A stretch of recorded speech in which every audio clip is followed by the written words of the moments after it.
Naging trending na naman sa ngayon sa social media si Chris Aquino matapos nitong ihayag sa publiko na nag-hire siya ng mga tauhan para punan ang mga bakanting posisyon sa loob ng kanyang pamamahay. Maraming mga netizens ang napaisip dahil halos taon-taon na daw na naghahanap ng mga tauhan si Chris Aquino, bago naman na sinabi ng iba na baka hindi nga maganda magtrabaho o makasama ang Queen of All Media. Noon pa man, alam ng mga nakararami, lalong-lalo na ng kanyang mga fans, kung gaano kamasigasig at striktong amo si Chris sa kanyang mga tauhan sa bahay at maging sa kanyang mga medical staff, mga nurses at doktor. Recently lang kasi sa kanyang Instagram post, nabanggit ni Chris Aquino ang pag-take ni Bemby ng music classes dahil na rin sa hiling ito ang pagkanta. Isa sa mga paboritong kantahin ni Bemby o Manoy ang Nandito Ako ni Ogie Alcacid.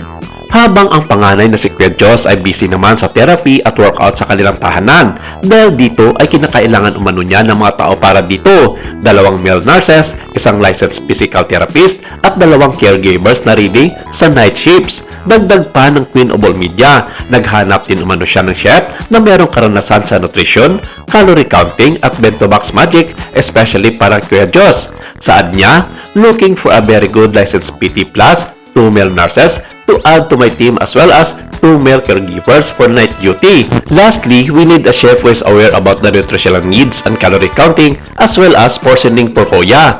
I like the idea of bento boxes. I realize how busy you are because of the season 2 times a week is all we need. Sa mga lumalabas na balita online, tila hindi ito naging maganda sa ilang mapagpunang mga netizens at sinabi ng mga ito na tila taon-taon na lang ay nilalayasan si Chris ng kanyang mga tauhan. Marami ang nagsasabi na tila may hindi magandang ugali nga itong si Chris, lalong-lalo na sa kanyang pakikitungo sa ibang mga tao na may mababang posisyon. Malang araw itong mga kasamahan sa bahay na masasabi niyang naging katuwang niya sa mahabang panahon, hindi katulad ng ibang mga celebrities na tumatagal at tumatanda na ang mga kasamahan sa kanilang mga pamamahay.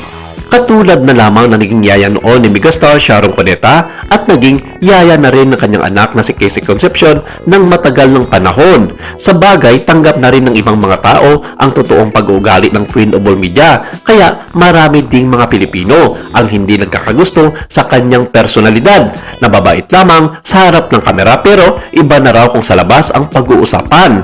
Noong Mayo ng taong ito nang unang pinalam ni Chris ang kanyang balak na lumipat sa labas ng Metro Manila. Unang niyang inihayag ang mga planong i-renovate ang kanyang bahay sa compound ng kanilang pamilya sa Tarlac. Sa kanyang pinakauling post na Instagram noong November 5, nagpahiwatig si Chris na gumawa ng hakbang sa pamamagitan ng pagsusulat. Probinsyana na si KCA and it's love, love, love.